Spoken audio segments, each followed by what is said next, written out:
विषय कसा होता माहिती काय, सकाळी आता शेताकडे चालतो, पाणी घ्यायचं होतं वरल्या वाप्यात. वरल्या वाप्यात घ्यायचं म्हटलं इकडं सगळं फिरवून आणायला लागतंय पाणी. त्यामुळं पहिल्यांदा सगळी दारी बिरी आधी लावून घेतली आणि मग नंतर जाऊन मोटर चालू करून घेतली पहिल्यांदा. आणि त्या दिवशी झाला इथलं गाबडं घालायला राहिलेलं, त्यामुळे वर पाणीच जायत नव्हतं.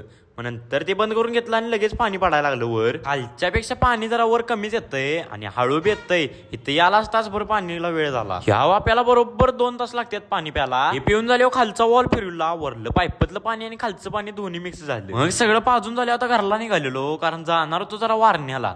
गाडीची कामं आलती त्यामुळे वारण्यातच शोरूमला नेतोय आम्ही गाडी. बदली जनरल चेकअप त्यांनी सगळं होतं, त्यामुळे इथंच आलो पहिला.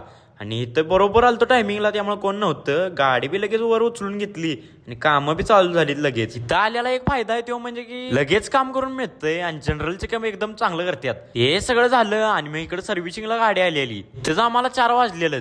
आता सर्व्हिसिंग बी चालू झालं आणि सर्व्हिसिंग कंप्लीट बी झालं लगेच.